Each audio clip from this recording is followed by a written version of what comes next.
오늘의 본문은 바로 뒷부분에 있는 16절부터 18절까지의 말씀입니다. 고린도서 4장 16절에서 18절 말씀입니다.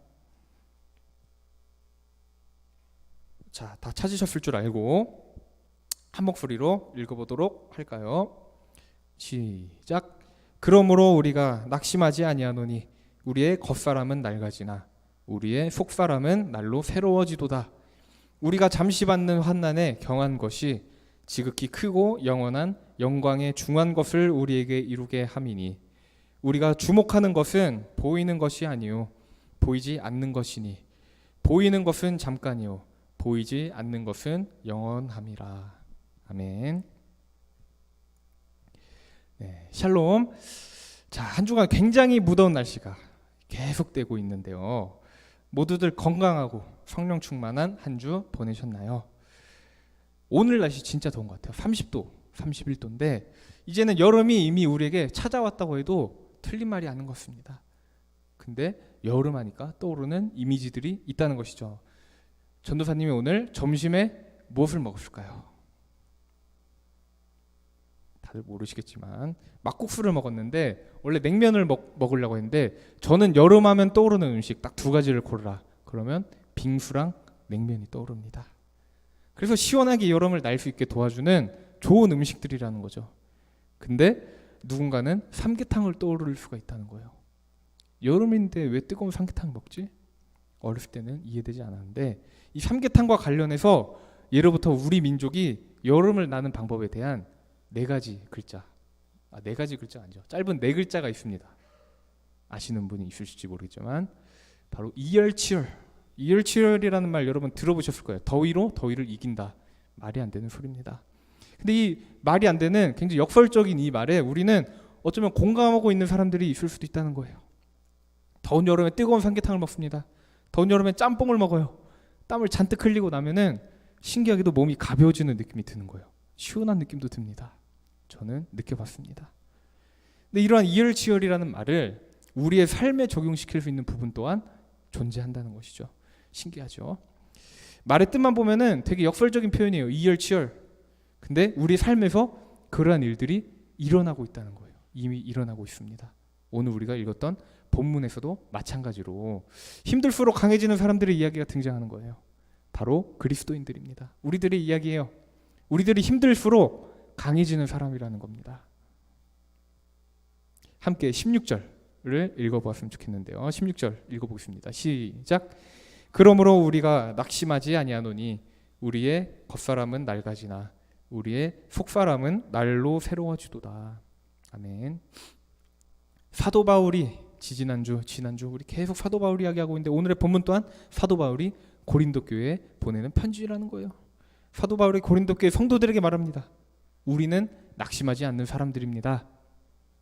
낙심이라는 말, 쉽게 말해서 우리가 속상하게 느끼는 거, 우리의 마음이 절망 가운데 있는 거, 그걸 말하고 있는 거예요. 우리가 살다 보면 속상한 일들, 낙심하는 일들 참 많게 느껴지는 것이죠. 내 잘못도 아닙니다. 근데 억울한 일들을 겪는 거예요. 등수 차이가 납니다. 학교에서. 용돈 차이가 나요. 친구들이랑 보면. 누구는 일주일에 5만 원 받는데 전 한 달에 10,000원 받는 거예요. 그러면 거기서 생겨나는 열등감이 또 있는 겁니다. 나는 왜 이렇게 힘들게 살아갈까? 이런 절망감에 휩싸이기도 하는 것이지요. 근데 우리가 낙심하지 말아야 한다는 것이에요. 우리는 낙심하지 않는 사람들입니다. 내 힘으로, 내 의지로 세상을 살아간다면, 세상을 상대한다면 우리는 당연히 낙심할 수밖에 없는 상황의 연속 가운데 살아가고 있는 거예요. 제가 얼마나 잘났다고 여러분 앞에서 이 말을 하고 있을까요? 다 똑같은 사람인데. 근데 우리가 세상을 상대하는 방법이 있습니다. 바로 하나님을 의지하는 거예요. 먼저 하나님을 우리가 의지하기 때문에 자기 자신이 아닌 하나님을 의지하는 사람들, 어떤 상황 속에서도 낙심하지 않는 사람들이라는 거예요. 근데 하나님을 의지하기 때문에 우리의 겉모습, 우리의 경제 사정, 우리의 학교에서의 등수, 우리의 그 어떤 상황 이런 것과 상관없이 내 안에 계신 하나님께서 나에게 낙심하지 않을 용기를 주신다는 것입니다. 겉사람이 뭘까요? 즉 우리의 외적인 상황, 우리 눈에 보이는 상황들, 언제나 변한다는 거예요. 상황과 환경이 변하지 않는 사람이 어디 있을까요? 저도 이제 좀 보수적인 성격이라서 상황이나 환경 변하는 거에 스트레스를 많이 받는 사람이에요. 안 받고 싶죠? 안 변하고 싶죠? 하지만 변한다는 것입니다. 근데 우리 안에 계신 성령님께 내가 순종하며 나아가는 삶에서 보면은 외적 상황과 관계가 없다는 거예요. 매일 새로운 삶으로 나아가게 되는 놀라운 삶의 연속입니다. 그래서 우리는 상황을 바라보기 이전에 성령님을 의지해야만 할 수밖에 없는 거예요. 그냥 모든 순간, 모든 생각에 앞서서 성령님과 동행하는 삶을 살아야 한다는 것입니다. 그렇지 않으면 우리는 언제든지 세상 가운데 세상 앞에서 너무나도 쉽게 무너질 수밖에 없는 연약한 존재예요. 함께 17절을 읽어봤으면 좋겠는데요. 17절 읽어보겠습니다. 시작. 우리가 잠시 받는 환난에 경한 것이 지극히 크고 영원한 영광에 중한 것을 우리에게 이루게 함이니. 아멘. 앞에서 이제 제가 말씀드렸습니다. 우리는 성령님과 동행해야 돼요. 성령님과 동행하면 힘들어도 힘들지 않아요. 성령님만을 의지하면 우리는 세상에서 당당하게 살아갈 수 있다고 말씀을 드렸는데도 과연 우리는 지금 그렇게 살고 있을까요? 사도 바울이 우리가 받는 고난이 잠시라고 말해요. 고난이 가벼운 것이라고 말하는데 우리가 정말 그런 고난의 순간이 잠시처럼 느껴질까요? 가볍게 느껴지나요? 아닌 순간들이 너무나도 많다는 거예요. 내가 그리스도인으로 살아가면 이제 나 결단했어. 나 진짜 하나님의 사람으로 살 거야. 그러면 더 행복한 삶, 더 밝은 미래가 펼쳐질 것만 같았는데도 현실은 나에게 더 많은 압박감을 주는 거예요. 그리스도인이라는 그거 하나 때문에. 교회에서조차 나에게 이것저것 해야 할 일을 던지는 것처럼 부담스럽게 느껴질 수가 있다는 것입니다. 근데 이러한 그리스도인의 삶의 현장, 실제로는 고통, 고난, 혼란 이런 거의 연속일지도 모르겠다는 것이지요. 그러나 이때 완전히 절망밖에 보이지 않습니다. 삶을 헤쳐나갈 용기도 보이지 않아요. 근데 우리는 영원한 것을 바라본다는 것입니다. 영원하신 하나님을 바라본다는 것이죠. 내 중심의 삶, 내 중심의 생각 다시 벗어납니다. 다시 하나님 중심의 삶, 생각, 하나님 중심의 삶 눈을 돌리는 거예요. 그리고 다시 하나님께로 돌아가는 것이죠.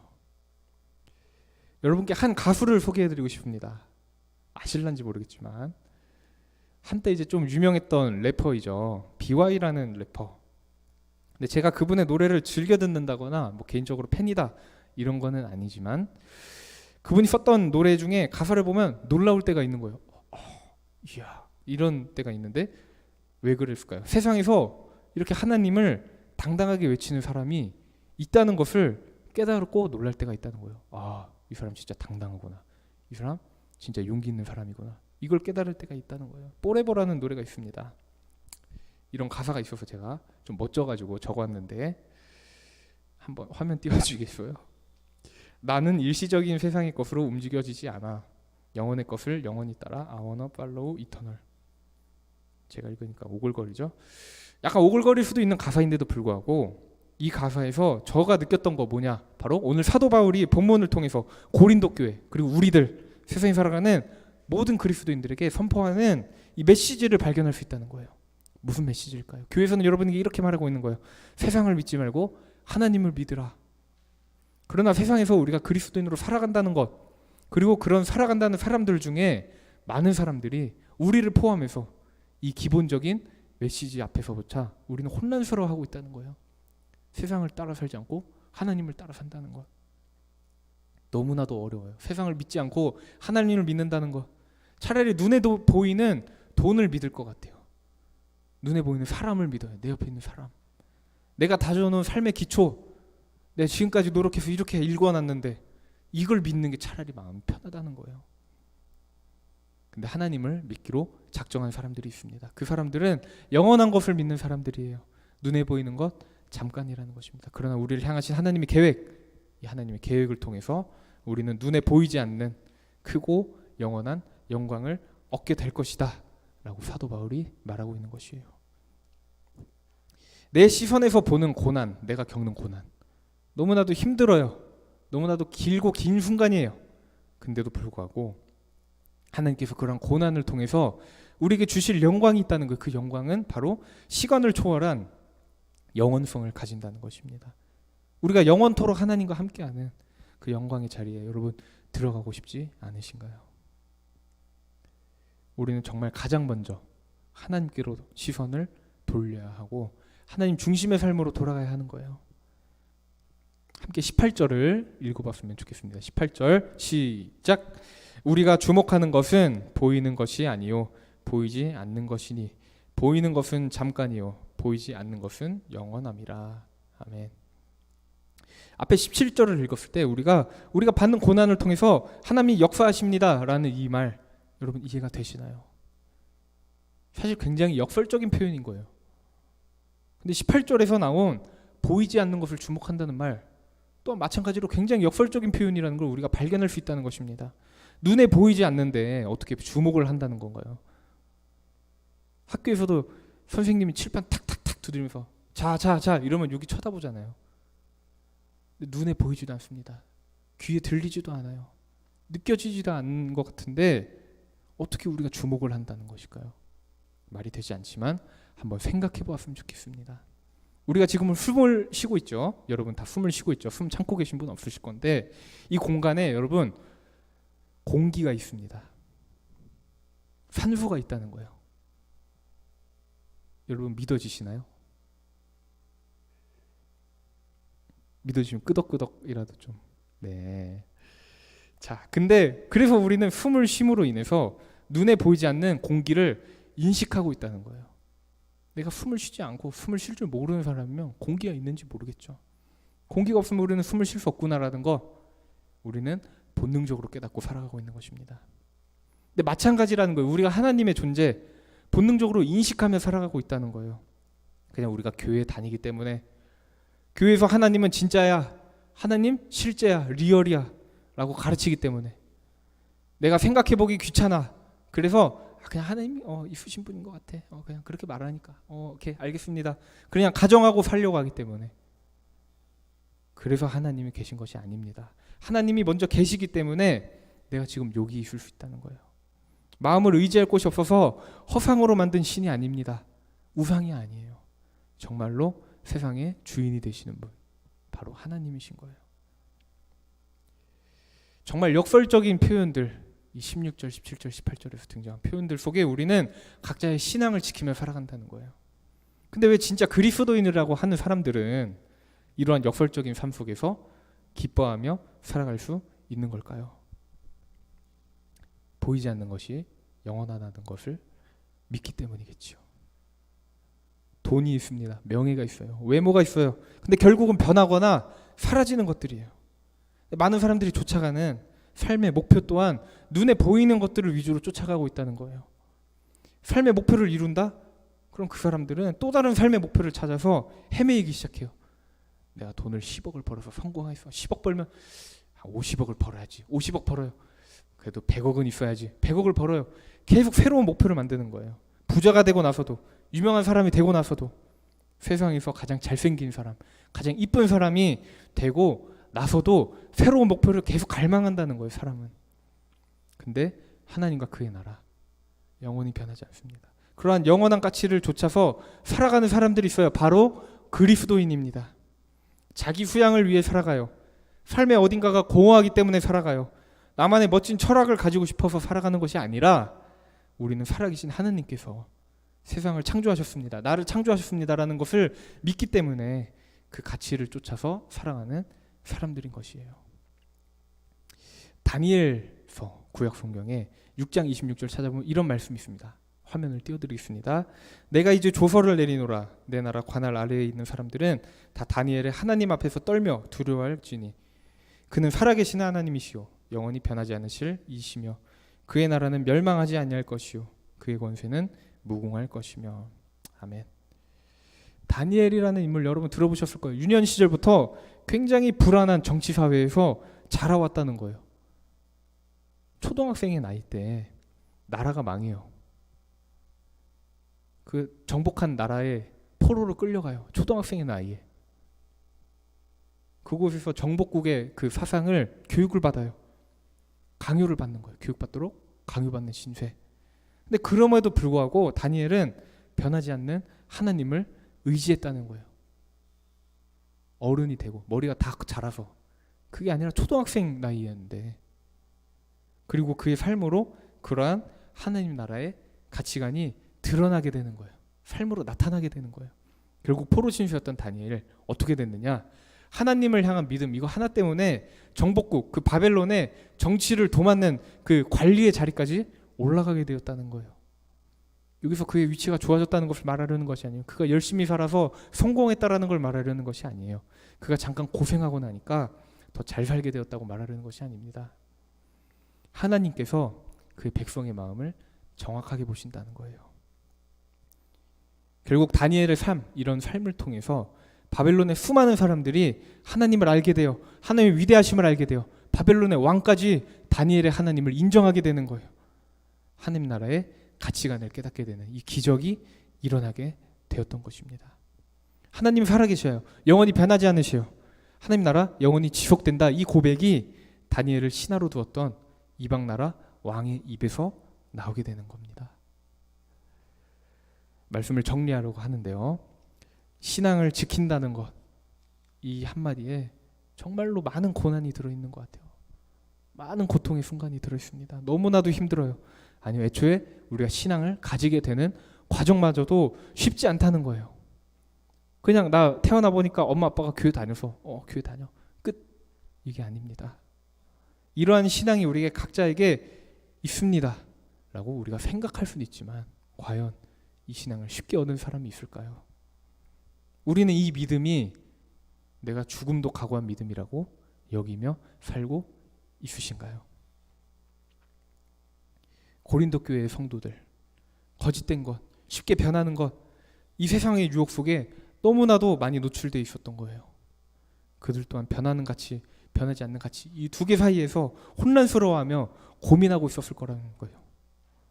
그러나 와중에 그들이 맞닥뜨린 현실, 매우 비참했어요. 그리스도인이기 때문에 세상에서 무시당합니다. 고통받아요. 철저하게 외면당하며 살아가요. 그런 삶 속에서 사도 바울은 정말로 위대한 고백을 선포하는 거예요. 하나님 나라 영원합니다. 하나님 영원히 변하지 않으시는 분이라는 것을, 그러한 분이 계획하신 나의 삶, 여러분의 삶, 우리 모두의 삶은 더 이상 무서울 것이 없다는 것을, 두려워할 존재가 없습니다. 더 이상 내 중심적인 사고에 갇혀서 세상에서 벌벌 떨며 살아갈 필요가 없다는 거예요. 우리는 보이지 않는 하나님께 주목하며 살아가는 사람들이기 때문입니다. 윌리엄 셰익스피어, 여러분 들어보셨을 건데 영국의 작가죠. 오래된 유명한 작가입니다. 그가 한 말 중에 이러한 말이 있는 거예요. 되게 신기해서 퍼왔는데 읽어드리겠습니다. 사랑은 눈으로 보지 않고 마음으로 보는 것이다. 이러한 문장이 있었습니다. 사랑은 눈에 보이지 않죠. 감정이니까 우리는 이것을 눈으로 볼 수 없는 것이 당연한 거예요. 그러나 우리는 사랑이라는 감정을 알고 있습니다. 왜일까요? 우리의 마음이 사랑을 알기 때문이에요. 마찬가지예요. 하나님의 나라 눈으로 보여서 보이는 것이 아닙니다. 마음으로 보는 것이라고 말하고 있는 거예요. 내 노력으로 보는 것이 아니에요. 내가 공부해서, 내가 도를 닦아서 볼 수 있는 것이 절대 아니라 오직 한 번 성령님을 통해서만, 성령님을 내 마음 가운데 주인으로 인정하고 완전히 순종하며 살아갈 때 우리의 마음 가운데 하나님의 나라가 이미 임했다는 이 복음을, 예수님의 선포를 우리는 인정하고 받아들이게 되는 거예요. 이것이 우리의 신앙 고백이 되어야 합니다. 나는 하나님을 믿습니다. 이 짧은 문장 안에 나의 삶 전체가 담겨 있어야 하는 거예요.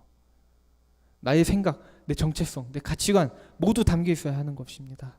그러한 사람, 진짜 그리스도인 모두 되시기를 주님의 이름으로 기도드립니다. 사람은 변하는 사람이죠. 사람은 다 변해요. 나도 변합니다. 너도 변하고 우리도 변하고 모두가 변하는데 하나님은 변하지 않으신다는 거예요. 영원하신 분이십니다.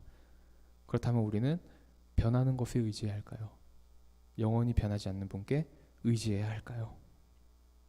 이러한 간단하고도 어려운 질문, 이 질문, 그리스도인의 삶의 역설, 그냥 역설로만 끝나는 것이 아니라 그리스도인 삶 참 복잡해, 거기서 끝나는 것이 아니라 말씀과 기도 통해서 성령님께서 주시는 지혜와 용기, 이것으로 살아가는 기쁨을 매일 누리는 삼성교회 학생회 되시기를 주님의 이름으로 소망합니다.